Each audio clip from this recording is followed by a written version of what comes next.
just cold. She did give Tati a kiss on the cheek, and her mother was there, her mother and her grandma. But I thought, it's a shame that you can't at least pretend you like your grandkid, you know.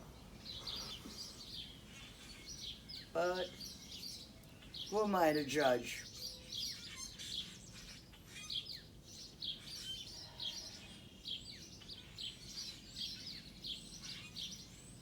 Remind me to go through that one box that I set aside for Diana. There's a toenail clippers that's got green handles on. Yeah. And it'll cut through our kind of toenails real easy. Okay. But I'll forget if I don't get a reminder.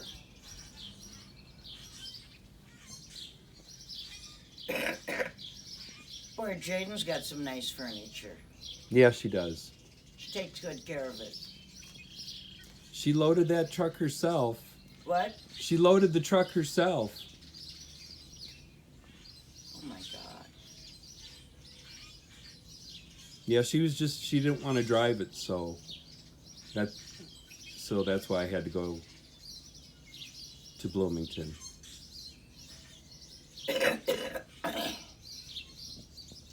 I thought maybe that she could call that boy Nori. He's pretty big, and he'd help her. And then I thought, don't say anything. They might have broke up a year ago. But he seemed like a pretty nice young man. Yeah, yeah, they're not together anymore, though. C'est la vie. Such is life.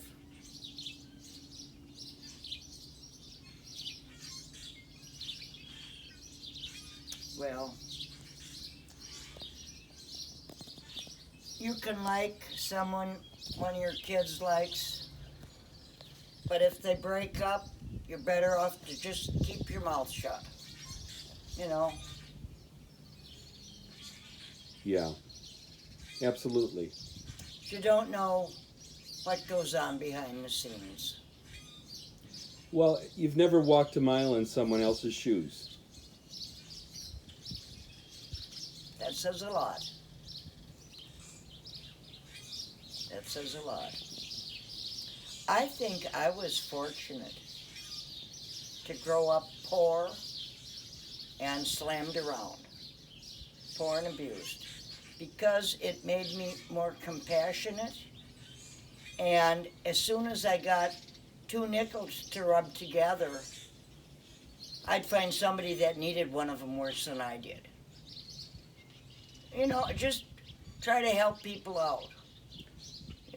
And sometimes I was wrong, lots of times I was wrong, because I became a codependent. I did too much for the people that I loved sometimes. Well, you know that they needed help, and you can do that to someone else's detriment. Well, If it comes to the point where you're doing everything for them and they do nothing in return, and then they expect you to pick up some additional slack when they right. when they are already taxing you, and then they'll do something that's even worse, that's abusive. Yeah. They'll deliberately steal something from you, or wreck something that you own, or say something behind your back, and it's what it is. What it is it's a complete disregard for how they should be treating you, or how they should be showing their support for what they're doing for you. For any kind of appreciation, when they have no appreciation And for what you're doing for them, they get to resent you. And if you find a $5 bill on the street when you're walking down the street together, and you don't hand it to them, they figure you owe them $5. They do. Yeah. When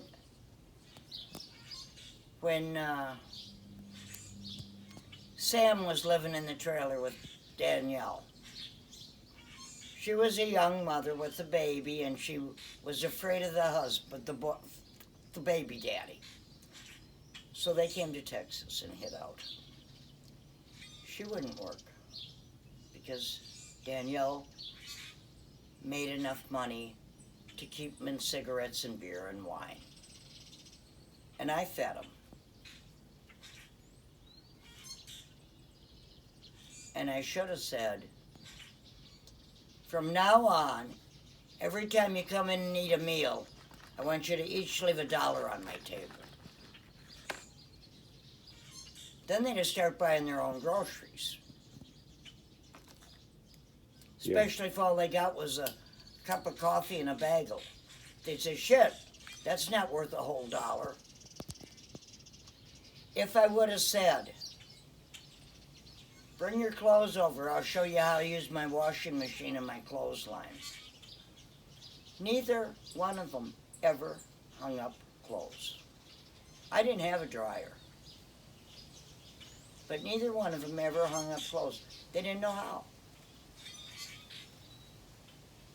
You know, they didn't hang up jeans with the pockets pulled out so the pockets would get dry. And instead of hanging them by the pant leg so the waist would flop in the wind, they just flop them over a clothesline and stick a pin on it. Well, they'd be wet in the middle, you know. And sheets, they'd take 3, 4, 5 clothespins and just pull a sheet out of a basket, never smooth it out, and hang it up by the corners. Yeah. And they'd watch me do it, but they'd do it their own way. And then when it came time to take the clothes down, the wadded up towel that had one clothespin on it would still be wet in streaks. My towels would dry, I'd stretch them out. The wind would blow them dry. And they didn't dry as fast as clothes did in your yard. But when it's 98 degrees out there and the sun's beating down on them, and the clothesline's in the sunshine, they dry pretty fast. Yeah. And they'd hang up underpants with one clothespin and they'd be wadded up. Well, the top would get dry, but the bottom would be a clump of dampness. Neither one of them knew how to sweep. No concept of how to sweep the floor. They'd take the broom and go like this in the middle of the floor, and all the shit would go in the corners. That's fine unless you want bugs and mice. You know. And I try to show them. When you get out of bed, if you smooth your bottom sheet and pull your covers up, your bed's made. It looks nice all day. Yeah. When it gets too lumpy, shake out the sheets and make them smooth again. Or throw them in the wash. Okay, Nama. But I didn't make my blankets up. I carried this one and the pillows out to sit on. But usually the green plaid one, I fold in half and put over the back of the couch. Yeah. This one I usually fold in a square and lean it like it's another throw pillow.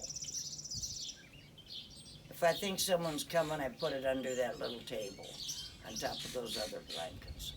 But are your feet still swelling, or are your feet still swelled, or no? They're going down.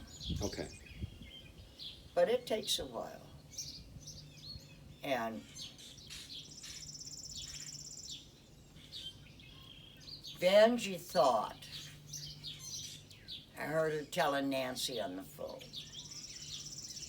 that she would ask hospice to put a trapeze at the foot of my bed so my feet could stay elevated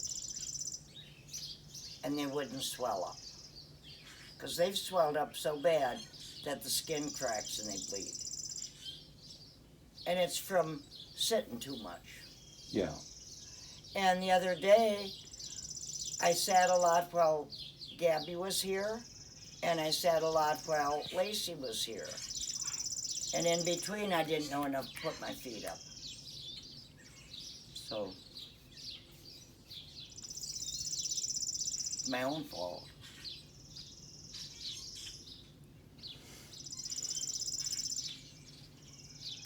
It was good seeing them.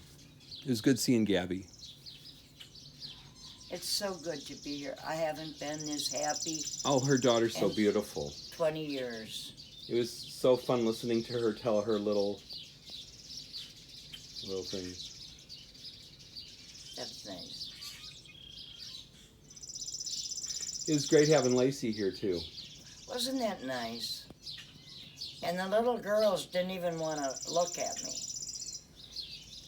But the way you showed them the stars, that was excellent. They'll remember that off and on for the next 50, 75 years. They'll go out some night and see all the stars, and they'll say, I don't know what they call you. Remember when Grandpa Robert showed us the stars at his house? Can you find that dipper thing? It's up there someplace, you know. Those are the kind of memories I tried to give my kids and my grandkids. And all of Diana's kids can take an atlas or a state road map and plot where they're going, from Champaign to Houston. They can make the routes. They might not memorize all those highways, but they can do it. And all of them know what a mile marker is on a highway. And all of them know when they're hungry to start watching the billboards before they get to a city or a big town. And then they'll say, oh, Nama, can we go to Burger King or Walmart or, you know, something advertised? Sure, why not? And then almost every state has a rest stop within the first 5 miles of their state line. They always got clean bathrooms. They always got brochures of what's in their state. A lot of them in the South give you free cookies or crackers and free Dr. Pepper or Coke, or free community coffee and donuts. Almost all of them got something out for travelers. And if you tell them you're in Missouri, you tell them, I'm gonna go to Texarkana, Texas. Which is the shortest way and which is the safest way? So they'll tell you, take 23 to 79 to 42, that's the shortest way. And they'll tell you, go down Highway 40 till you get to Highway 35, you know. And they'll give you a free map and show you how to do it. And if you ask them, is there any festivals going on? Any free fairs or something? I got kids with me. Oh, well, there's, and they tell you something. Something's somewhere in their state, something's going on. I took some of your kids and all of Diana's kids to the only diamond mine in the United States. And they could dig in the gravel with a bag, and anything they thought was a diamond they could keep. Anything they wanted they could keep. And then, when they were leaving, they would stop at this desk, and there were usually two people behind it. A man had one of those magnifying loopies, I think they call them, and the woman would explain what you had. This is pyrite, or this is crystal, or this is onyx, and you got to keep it. And every once in a while, someone would find a real diamond in the rough.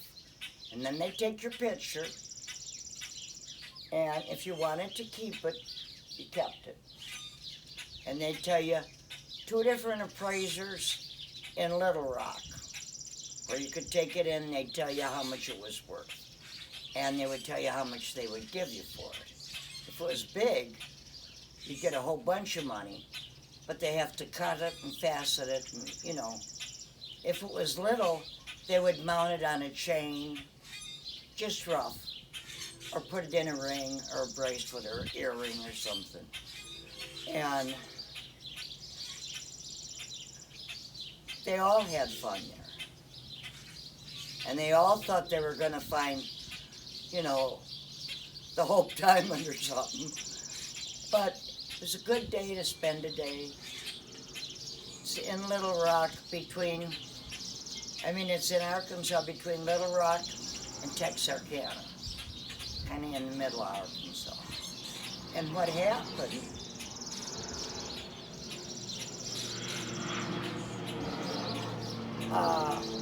a meteorite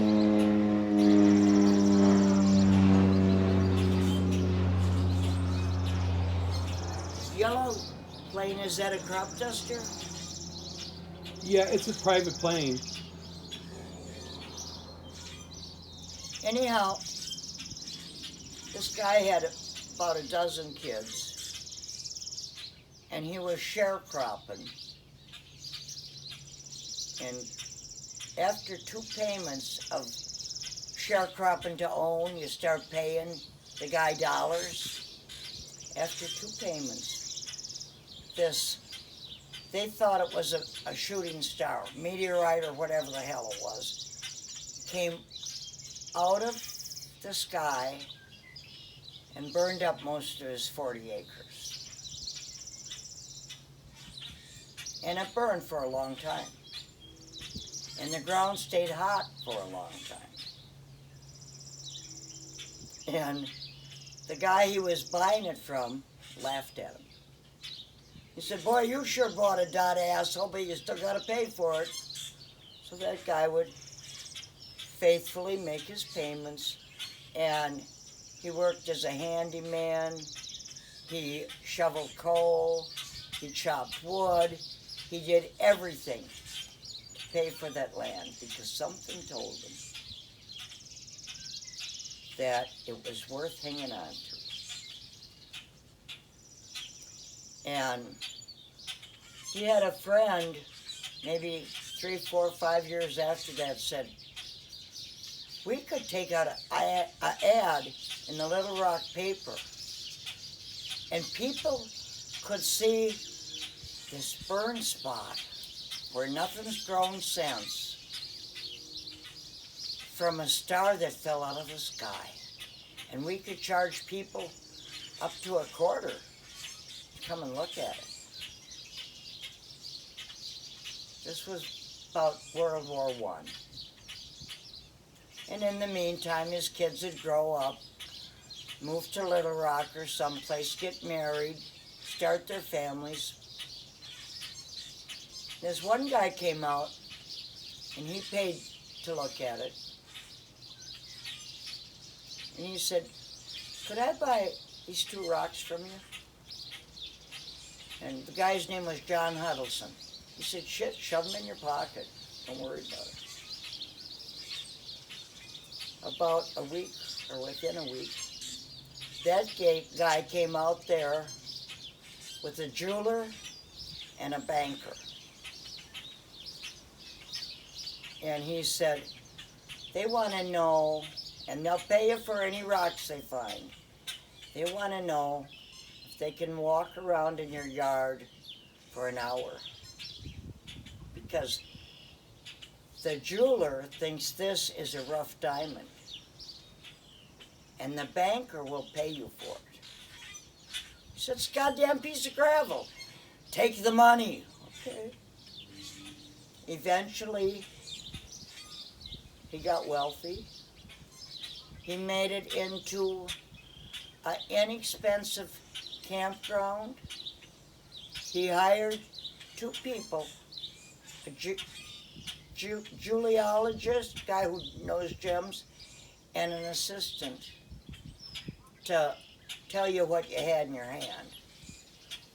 And his kids are all rich. He's rich. And when he died, he left some money to the little homemade Baptist church that he belonged to. And he left some money to the county that he lived in. He didn't live the fucking state of penny because they taxed him. But the county he lived in, he left them money to make it a perpetual park. And if anyone came to camp out and they said they couldn't afford the fee, close your eyes and let them in. So it's free camping if you want it, or else you pay them. Beautiful, beautiful campgrounds, nice toilets, nice indoor swimming pool, outdoor swimming pool, tennis courts, I mean the whole 9 yards. It's like a high-dollar spa. And there's fees. And if you say, I got 7 kids, I can't afford to pay $5 a piece for them to go swimming. The guy is supposed to say to you, just take them swimming, close his eyes and say, just do it. And it's known throughout the whole South. And there's people that donate their finds and they're under glass. And there's other people showing holding a rock, and then another picture of them with it made into a cut diamond. And there's one that's over 7 pounds. Wow. That's a big fucking diamond. Wow. I think that might be someplace in the state capitol in a museum or something, but a lot of people got rich. A lot of people figured they knew what the hell they were looking for, and some of them looked like a piece of gravel, one little sparkly spot, and some of them looked like a rough-shaped piece of onyx or something kind of cloudy. And after they're cut down, they determine the clarity of them. But any of your kids, and I know the boys, I don't know if the girls ever got there, any of them, but any of your kids and Diana's kids, and any Corey and Jake, any kids I ever took there were just fascinated. And they'd come home and they'd go to school and they'd be talking about their summer vacation or their spring break, and they'd say, my Nana took me to a diamond mine. Bullshit. Did you go to Africa? No. Arkansas? Bullshit. Nobody believed. You know, but you can look it up on your phone. There's a little town called Murfreesboro that's near there that has a Catholic church, if you're there on the weekend, and it has a bunch of other churches.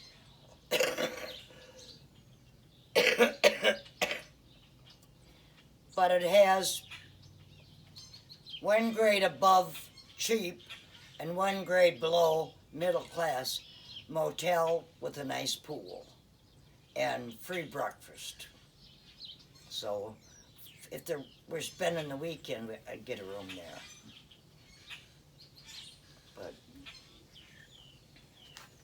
if you ever sit and being bored with one of Diana's kids, ask them about it, because they get pretty enthusiastic. I know for sure both of the boys were there. I don't know about any of the girls.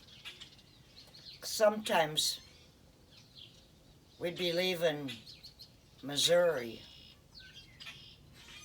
and going into Arkansas, and I'd pull up at the rest stop. We'd go potty, sometimes have a meal, and I'd say,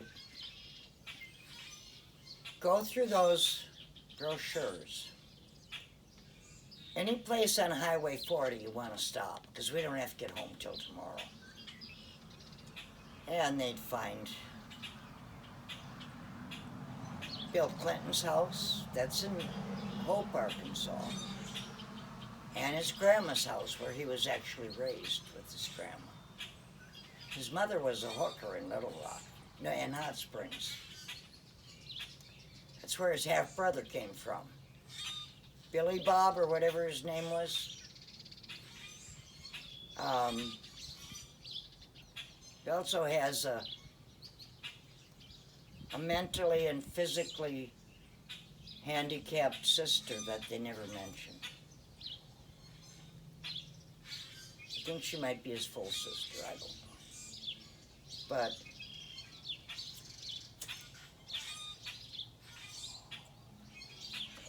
I know I took your two big girls to the park that's part like this and part swamp, where they signed the papers for the Louisiana Purchase. When we bought Louisiana and part of Mississippi and part of, when we bought the land from France at the Louisiana Purchase. I know I took them to that park. And then in Helena,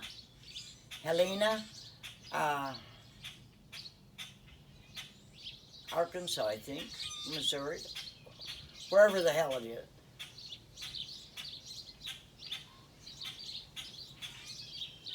I'll think of it. Anyhow, we stayed overnight in a motel there, and they were having some kind of a music festival, and there was real cute, good-looking, like Ricky Nelson used to look.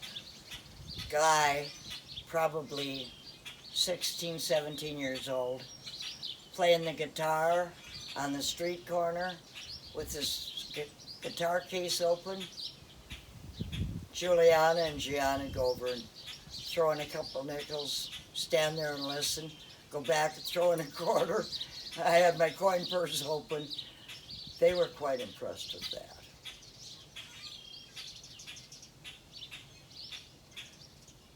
But when you go to those things, if they got rides, you go on the rides. If they got food, you buy the food. If they got just stuff to gawk at, you just gawk.